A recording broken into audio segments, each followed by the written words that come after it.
வாழ்க்கை என்பது நாம் நினைப்பது போல அன்று.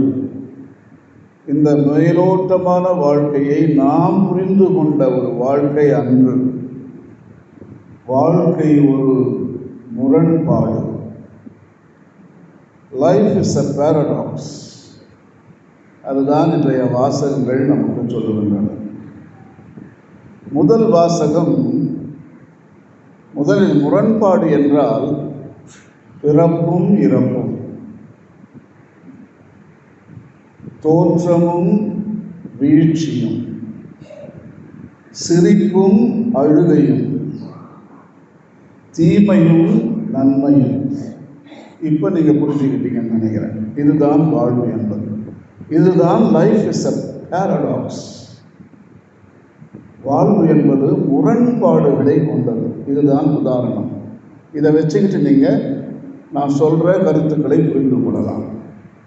முதல் வாசகம், பாம்பு கடிக்குது மக்களை, எல்லாம் சாகுறாங்க. ஆனால் அதே பாம்பு தான் சிலுவையில் வைக்கிறாங்க, எல்லாருக்கும் உயிர் வருது. முரண்பாடு.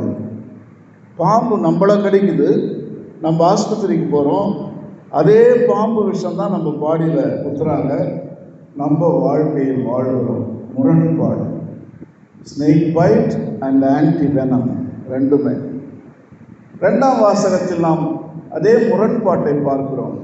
கடவுள் எப்படி இருந்தவர்? பைத்தியக்காரன் மாதிரி இல்லை. நாம் கும்பிடுவது பைத்தியக்காரன், கிரிமினல், குற்றவாளி, எல்லாவற்றையும் இழந்து ஒரு அடிமை கோலத்தில் நாம் அவரை போற்றுகிறோம். கடவுள் எப்படி இருப்பார்? மகிமையில் இருப்பார். இதே கிறிஸ்து மனிதனாவதற்கு முன்னால் எப்படி இருந்தார்? மகிமை. பிதா, சுதன், பரிசுத்த ஆவி, ஒளியில் இருந்தவர். பாருங்க, முரண்பாட்டை பார்க்கிறோம். கடவுளர்களிடமே இந்த முரண்பாடு இருப்பதை நாம் பார்க்கிறோம். Even in divine model there is paradox. அதே தான் ஃபிசிக்கல் மாடலில் நம்ம பார்க்குறோம். அது டிவைன் மாடல், இது ஃபிசிக்கல் மாடல். அது காணக்கூடாத ஒரு மாடல், இது காணக்கூடிய மாடல். அங்கே எப்படி இருக்கோ அதே மாதிரி தான் இங்கே தான் இருக்கு. மூன்று கடவுளர்களிடம் அதை நாம் பார்க்கிறோம். கடவுள் படைக்கிறார், ஒரு கடவுள் பாதுகாக்கிறார், மற்றொரு கடவுள் அழிக்கிறார், புதுப்பிக்கிறார். பாருங்க, ஒருத்தர் படைக்கிறாரு, இன்னொருத்தர் அழிக்கிறார். பரிசுத்த ஆவி தீமையை அழிக்கிறார். ஸோ பாருங்க, படைப்பு கடவுள், அழிக்கும் கடவுள், காக்கும் கடவுள், முரண்பாட்டை பார்க்கிறோம். ஸோ கடவுளுடைய குடும்பத்திலேயே இந்த முரண்பாடு இருக்கிறது. அந்த முரண்பாடு தான் நமது வாழ்க்கையில் கூட வெளிப்படுவதை நாம் பார்க்கிறோம். பவுலடிகளார் அழகாக சொல்கிறார், கடவுள் தன்மையில் விளங்கிய அவர் தம்மையே வெறுமையாக்கி மனித கோலம் பூண்டு, அடிமை கோலம் பூண்டு நமக்காக பைத்தியக்காரன் ஆன இந்த கதையை தான் இன்றைய தினம் சொல்லுகிறார். அதுவும் ஒரு பேரடாக்ஸ். எப்படி பாம்பு கடிப்பட்டவர்களை அதே பாம்பு விஷம்தான் அவர்களுக்கு நலனை கொடுத்தது போல, மனிதன் செய்த குற்றங்களுக்கு ஒரு மனிதன் தான் ஆன்டிவெனமாக மாறுகிறான். மனிதர்கள் செய்த பாவத்திலிருந்து விடுதலை கொடுக்க கடவுளே அவதாரம் எடுத்து ஒரு மனிதனாக இரத்தத்தை சிந்தி, அந்த இரத்தத்தை ஒரு ஆன்டிவெனம் மனிதத்தை காப்பாற்ற உபயோகிக்கின்ற முரண்பாட்டை நாம் அங்கே பார்க்கிறோம். அந்த 3:16 அந்த வாசகம், கடவுள் நம்மீது கொண்ட அன்பினால் என்று எழுதப்படவில்லை. நல்லா கவனிங்க, கடவுள் உலகின் மீது கொண்ட அன்பினால், அதுதான் வார்த்தை. அதை தான் நான் சொல்ல மறந்துட்டேன். உலகின் மீது கொண்ட அன்பினால். இங்கே ஒரு மாபெரும் முரண்பாட்டை இன்றைய தினம் கடவுள் நமக்கு விளக்குகிறார்.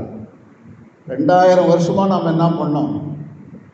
மனிதன் மனிதன் மனிதன், மனித மீட்பு, மனித வரலாறு, மனித முன்னேற்றம், மனிதனுடைய இரட்சணியம், மனிதனுடைய வளர்ச்சி. இன்னைக்கு கூட மனிதன் மனிதன் மனிதன் மனிதனை மையமாக கொண்ட ஆன்மீகங்கள், தத்துவ இயல்கள், வளர்ச்சி பணிகள். இங்கே நம்ம 2000 வருஷமாக என்ன தெரியுமா வாசித்தோம்? அருளப்பர் 3:16. உங்களுக்கு விவிலியத்தை ஒரே ஒரு வார்த்தையில் நாம் சொல்ல வேண்டும் என்றால் இதுதான்: கடவுள் உலகின் மீது கொண்ட அன்பினால் தன் ஒரே பேரான மகனை இந்த உலகுக்கு அனுப்பினார். அதுதான் அந்த வார்த்தை. இதுதான் பைபிளை. அதனால தான் அது சென்டரில் வருது. ஸோ நம்ம எப்படி தெரியுமா வாசித்தோம்? கடவுள் மனிதன் மீது கொண்ட அன்பினால் தன் ஒரே பேரான மகனை இந்த உலகுக்கு அனுப்பினார். இங்கேயும் முரண்பாடு இருக்கிறது. 2000 வருஷமாக நம்ம அது மனிதனை நம்பிதான் அவர் வந்தார், மனிதனை மீட்க நான் வந்தார் என்ற ஒரு பொய்க்கதையை நாம் விசுவசித்து இன்று கூட அதைத்தான் நாம் பேசிக்கொண்டிருக்கிறோம். திருத்தந்தை பிரான்சிஸ் 2015ஆம் வருடம் எல்லாவற்றையும் மாற்றுகிறார். இறைவா உமக்கே புகழ் எனும் எழுத்து மடலில் அழகாக எழுதி, மனிதனை மட்டுமல்ல படைப்பையே அவர் மீட்க அவதாரம் எடுத்தார் என்கின்ற ஒரு மாபெரும் முரண்பாட்டை நமக்கு கொடுக்கிறார். மனிதன் ஒரு சிறு அங்கம், is just part of the creation. அவன் மட்டும் இங்கே வாழவில்லை, எத்தனையோ உயிரற்றவையும் உயிருள்ளவையும் அவருக்கும் மீட்பு தேவை. அதனால் தான் கடவுள் அவதாரம் எடுத்தார். வேர்ல்ட் என்றால் லிவிங் அண்ட் நான் லிவிங், அதுதான் ஆங்கிலத்தில் நாம் புரிந்து கொள்ள வேண்டும். வேர்ல்ட் என்ற வார்த்தை உயிரற்றவை உயிர் உள்ளவை, இந்த 2 கூறுகள் தான் இந்த உலகத்தில் இருக்கின்றன. எங்கே போனாலும் பிரபஞ்சத்தில் இது 2 தான் இருக்குது, உயிரற்றவை உயிர் உள்ளவை. அந்த உயிர் உள்ளவையில் இருக்கக்கூடியவன் தான் மனிதன். அவனை தனியாக சொல்ல வேண்டிய அவசியம் கிடையாது. அதைத்தான், அந்த தவற்றைத்தான் நாம் செய்தோம். 2000 வருடமாக மனிதன் மனிதன், இதுதான் ஒரு முரண்பாடு. அந்த முரண்பாடு இப்போ தான் நம்ம ஒழுங்காக நம்ம புரிஞ்சுக்கிறோம். சரி, இன்று நாம் திருப்பலியில் நினைவு கூறும் நேசன் லூர்து, அவங்க அம்மா, அவங்க அப்பா, அவங்க அம்மா கசி என்னுடைய குடும்பம், அவங்க அப்பா செல்லம், பிரதர் அருளப்பா இருக்கிறார் பாருங்க. பிரதர் அருளப்பா பல வருடம் ஆப்பிரிக்காவிலே ஒரு மிஷனரியாக இருந்தார். நம்ம ஊர் சாமியார் ஜான் சாமலான்னு உங்களுக்கு தெரியும். பல வருடம் அவர் ஒரு பெரிய எத்தியோப்பியா பிதா என்ற பெயரை எடுத்துட்டார் நம்ம ஊர்.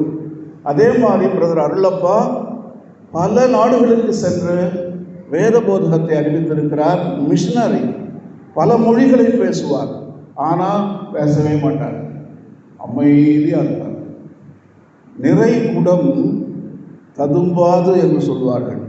ஸோ அவங்க குடும்பத்தில் நான் பார்த்தது, எப்பவுமே அவங்க அண்ணன் அவரும் அதிகமாக பேச மாட்டார், இவரும் அதிகமாக பேச மாட்டார். மற்றவங்களை பற்றி எனக்கு அவ்வளவாக தெரியாது.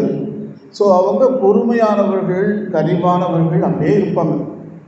ஸோ அருளப்பா இப்பேற்பட்ட குடும்பத்தில் பல வருடம் ஒரு மிஷனரியாக கிறித்துவத்தை பரப்பிய ஒரு மகான், இவருடைய குடும்பத்திலேயா இப்படி நடந்தது என்ற ஒரு கேள்வி எனக்கு இன்றைய தினம் எழுகிறது.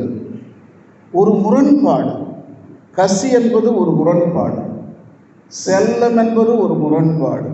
இந்த 2 முரண்பாடுகள் ஒன்றாக வந்து தான் ஒரு குடும்பத்தை நாம் படைக்கிறோம்.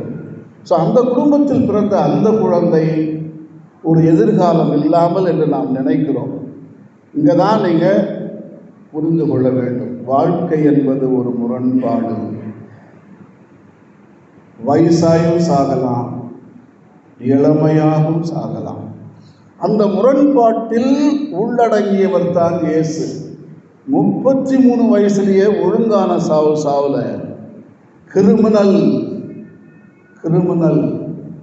என்று எல்லாரும் அவரை வசைப்பாடக்கூடிய சாவைத்தான் இன்றைய தினம் நாம் பார்த்து கொண்டிருக்கிறோம். அப்படி பார்க்கின்ற பொழுது நேசனுக்கு சொகுசான சாவை இறைவன் கொடுத்திருக்கிறார். பாருங்க, அவன் 43 44, இயேசுநாதன் 33, 10 வயசு ஜாஸ்தியாக இவன் வாழ்ந்திருக்கான்.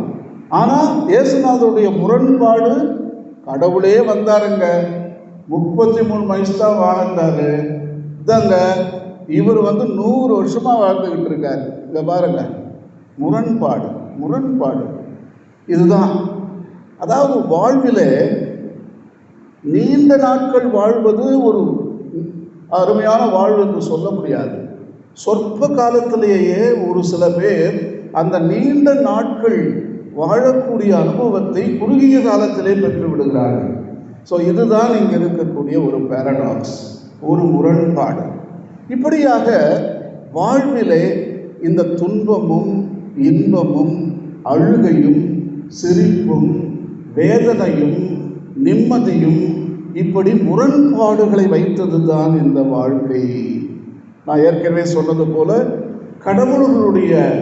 அவர்களுடைய மாதிரியில் கூட இதுதான் நடந்து கொண்டிருக்கிறது. மனிதர்களுடைய மாதிரியிலும் இதுதான் நடந்து கொண்டிருக்கிறது. நான் சிகப்பு உடை அணிந்து கொண்டிருக்கிறேன். நடுவில் அமர்ந்திருக்கின்ற அருள் தந்தை ஜேம்ஸ் வெள்ளை உடை அணிந்திருக்கிறார். இதுதான் முரண்பாடு. ஏன் இந்த முரண்பாடு? இது அருமையான கருத்து இன்றைக்கு நமக்கு சொல்லுகிறது. சாவும் நித்திய வாழ்வும். கடைசி பேரடாக்ஸ் அதுதான். நம்ம சாவுன்னு சொல்கிறோம், கதை முடிஞ்சுது அன்றோம். இல்லைங்க, கதை துவங்குது. உண்மையான கதை இப்போதான் தொடங்குது.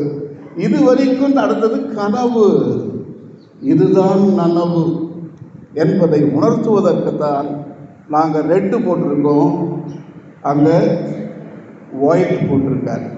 சுருக்கமாக சொல்லணும்னா, சினிமா பாஷையில் எப்படி இருந்தவர் இப்படி ஆயிட்டார். இதுதாங்க வாழ்க்கையின் தத்துவம். கடவுளே எப்படி இருந்தவர் இப்படி ஆயிட்டார். நேசன் எப்படி இருந்தவர். ஸோ வாழ்விலை முரண்பாடுகள் இருக்கின்றன. அதை ஏற்றுக்கொண்டால் நம்ம எந்த ஒரு உணர்ச்சியையும் நாம் சாதிக்கலாம். ஆகவே இன்றைய தினம் அந்த குடும்பத்தில் இருக்கின்ற சகாயம் டீச்சர், அவங்க பிள்ளைகள், அந்த மனைவி அனிதா, அவங்க அம்மா, மற்ற இரு குடும்பங்களிலும் இந்த பிரிவால் துன்புறுகின்ற இவர்களுக்கு நாம் ஆறுதலாக இருக்க வேண்டும். அந்த அனிதாக்கும் நேசனுக்கும் 2 ஆண் பிள்ளைகள், இது தானே ஒரு பொண்ணு 2 ஆண். ஸோ ஆகவே அவர்கள் உண்மையாகவே பிரிவால் நலிந்து கொண்டிருக்கின்ற இந்த வேளையிலே முரண்பாடு கதெல்லாம் சொன்னால் அவங்க கேட்க மாட்டாங்க. ஆகவே அவர்கள் இந்த துன்புறுகின்ற காலத்தை இறைவனோடு சேர்ந்து துன்புற்று, அது மட்டுமல்ல நாமும் அவர்களுடைய துன்புறுகின்ற அந்த அனுபவத்தில் நாமும் அவர்களோடு கலந்து கொண்டு அவர்களுக்கு ஒரு வாழ்வை, நல்லதொரு வாழ்வை நாம் அனைவரும் உருவாக்கி அவர்களுக்காக ஜெபம் செய்து அவர்களுக்கு இறைவன் ஆறுதலாக இருக்க வேண்டும் என்ற இந்த திருப்பலியில் நாம் மன்றாடுவோம். ஆமென்.